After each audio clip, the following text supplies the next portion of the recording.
Yo, how's it going, guys? I hope you're doing well today, and welcome back to another video. In this video, I'm just gonna go over the new 5 UR characters and who I think is the best and who is the worst in my opinion, and who you should go for. Before I get the video started, at at this time I'm recording this video, I'm like 20 subscribers away from 1K subs. So thank you so much for that. 1K may not seem like a big number, but I just kind of started doing YouTube videos for fun. I really wasn't expecting anything like that. So I really do appreciate it, that it's actually becoming something. So thank you so much for 1K subs.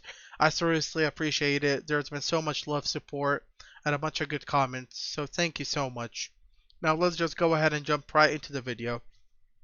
Now I'm gonna go over the 5 one by one. I'm not gonna give my opinion on them until I go over all of them, and then I'll give my opinion on them. So I'm just gonna go ahead and start with Toshiro. His combo skill, which is his mastery skill, deals damage to an enemy 60% if the enemy is defense specialty. He gains a shield that equals 10% of his max HP. Then his rage attack deals damage to all enemies, lowers their crit chance by 15%, and has a 20% chance to freeze the target for 1 round.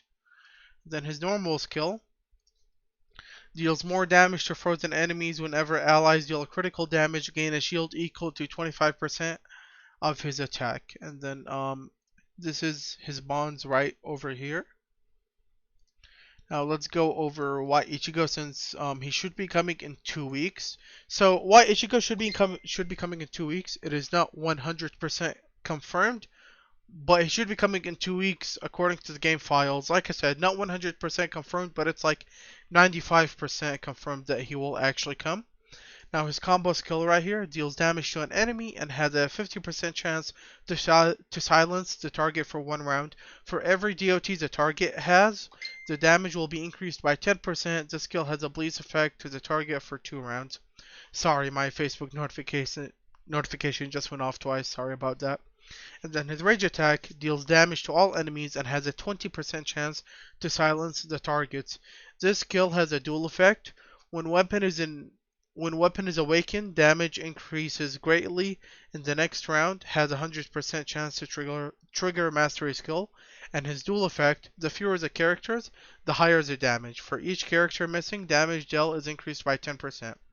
And then his normal skill, attack has a chance to bleed the target for 2 rounds. When the battle begins, each alive enemy will provide 40 rage. After the attack, if the target has a debuff that prevents them from taking action, he gains 100 rage. And yeah, and he is a tiger character. Let's look at his bonds super quick right here. Attack, and HP.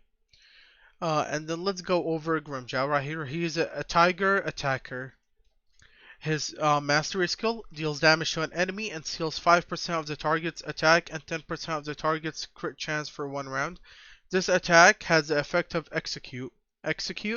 If the target's current HP is below 30%, this attack deals 60% more damage to the target.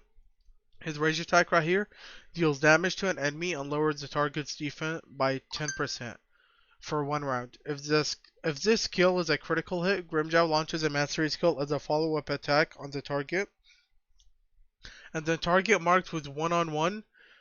Okay, I just messed that.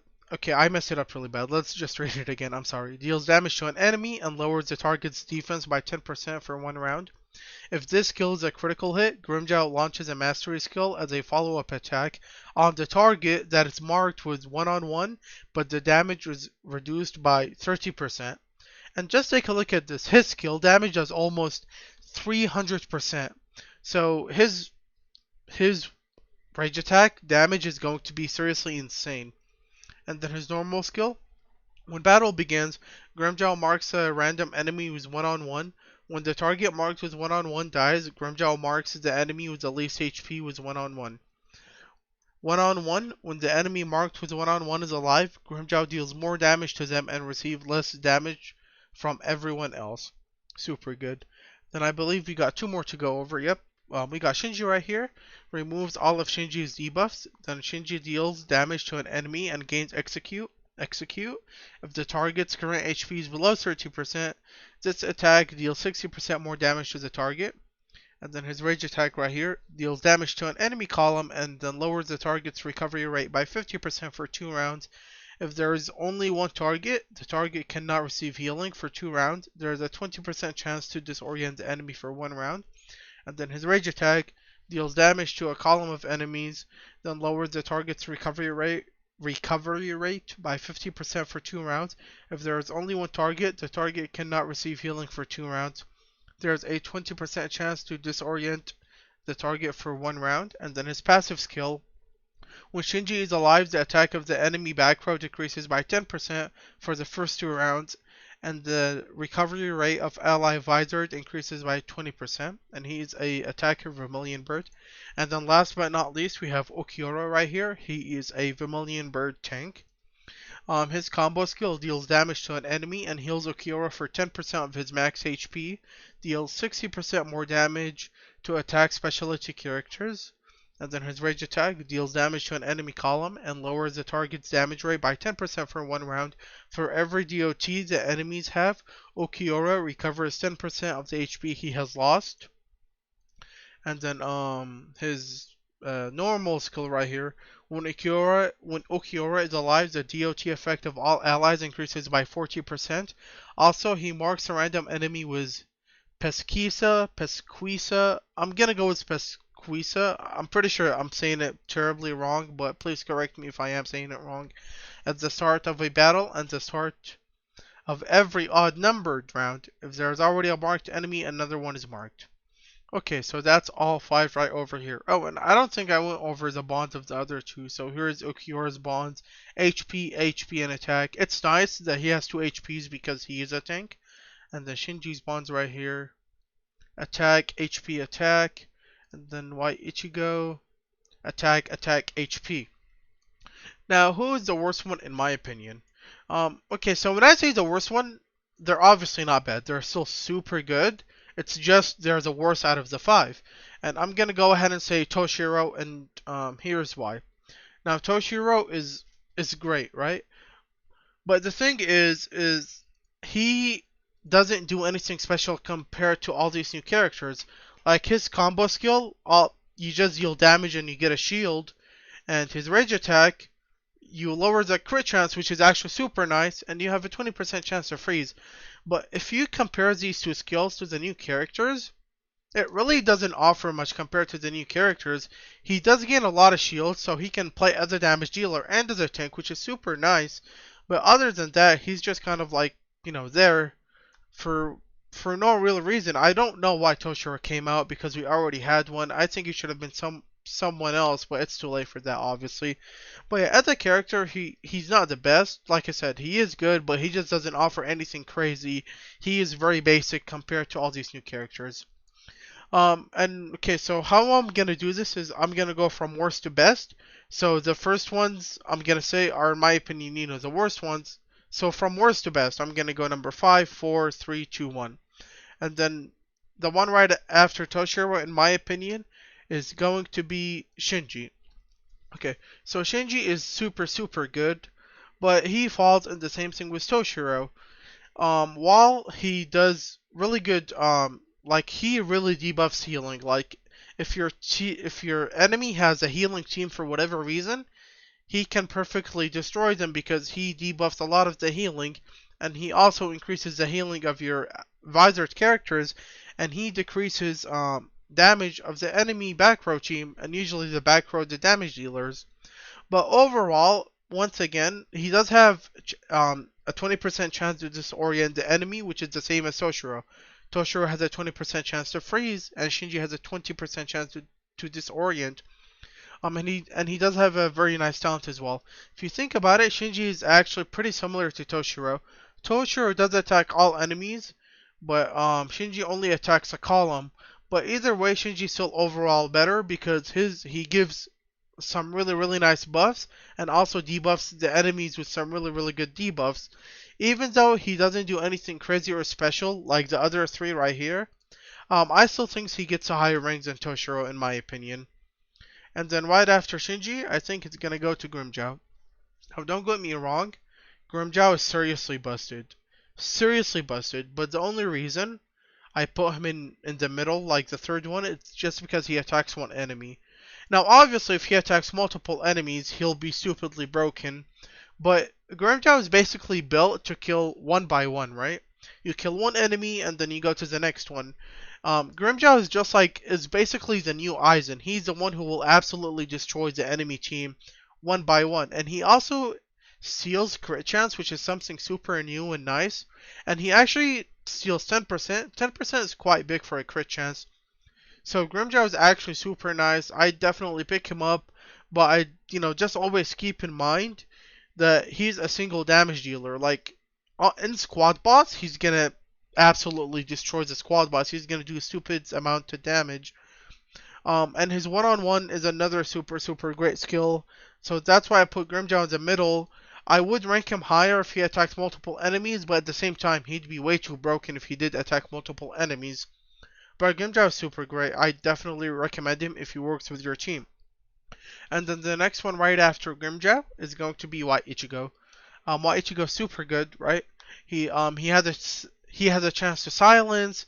And every DOT the target has, he increases his damage. He's a really good damage dealer, and the best part is he attacks all the enemies. He also does gain rage for every enemy on the field after they make an attack.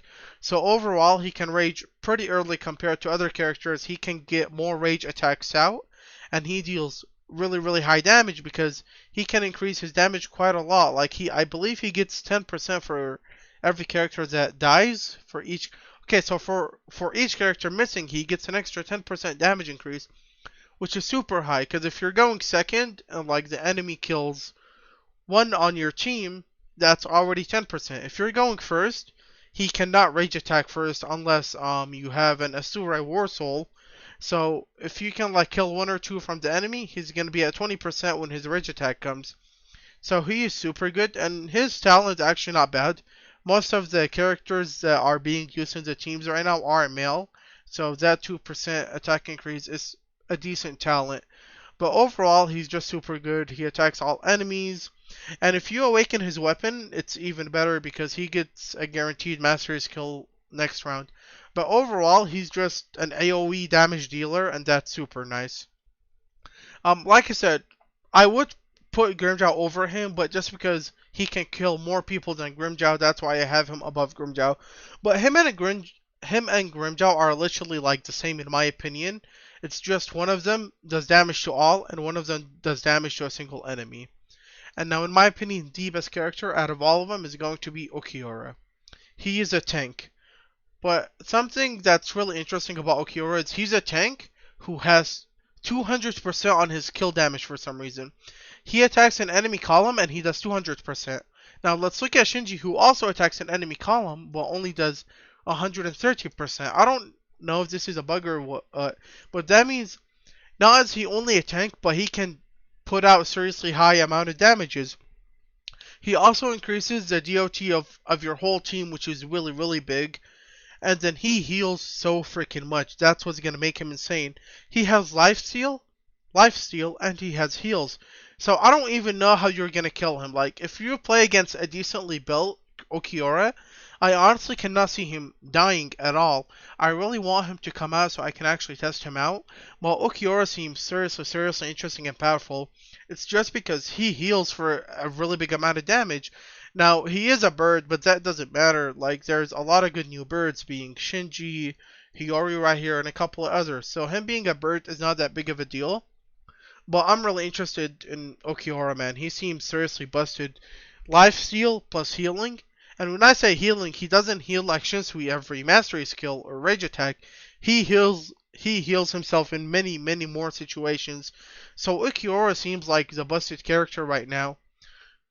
But I don't know, man. I feel like he might be nerfed, honestly, just because he is that powerful. But then again, I don't know. I'd still have to try him out in game to actually see how he does.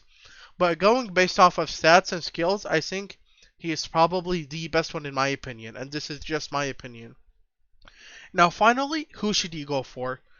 Okay, so all five of them are good, right? There is, of course, better ones in my opinion, but all five of them are good. Keep in mind, your team is going to play a big factor, right? So say, in my opinion, I think Oki Aura is the best. If I pick him up and put him in my team, but he doesn't work with my team, he's not going to be very good. maybe Grimmjow will do better because he fits in my team. So your team is going to play a big factor on who you should actually get and pay attention on. I can't really tell you who to get unless I know what type of team you have. So leave a comment and I will definitely look into it and get back to you. By the way, I do respond to like almost every single comment, so I will definitely respond to your comment. But overall, you should just really look at your team and who you should pick up. Right now, I do think if you're free to play, you should worry about tanks, which is why if you're free to play, I would actually recommend Oki Aura. I do know a lot of people are already going for Oki Aura, which is, a good thing to hear. But in my opinion, you should definitely specifically pay attention on Oki Aura because as much as I hate to say it, but the best chance for a free-to-play player to like win against really good teams that spend money is going to be using tanks. And that's why I would recommend Oki Aura because he deals damage and he is a super good tank. Say like, and he is a bird. Say your team is not running any birds. You can definitely like get Hiyori with Oki Aura and put them together as a pair of two, and then you can get like 4 Azures, 2 Azure, 2 Dragon, or whatever you want. Now Hiyori, we don't know how to get her yet, but she's most likely going to be added to the normal summon pool. But this is just one example, right? You can definitely link Oki Aura with Shinji too if you can afford to get both of them. But in my opinion, as a free-to-play, you should definitely look out for tanks because I think that's the only chance, you can probably have beating teams who spend money. But anyways, guys, wow, the video is already almost 17 minutes long. Thank you so much for watching if you stayed the full 17 minutes. And then once again, thank you so much for 1K subs. I'll probably hit it in a couple of hours. I really do appreciate it. And please leave a comment if you have any questions or need help with your team. I will also leave a link to Discord and Twitch in the description of this video. And please, please, please like the video, subscribe if you enjoy my content, and turn on notifications so you do not miss any future videos. Anyways, guys, thank you for sticking around, and I hope you have a wonderful day. Goodbye.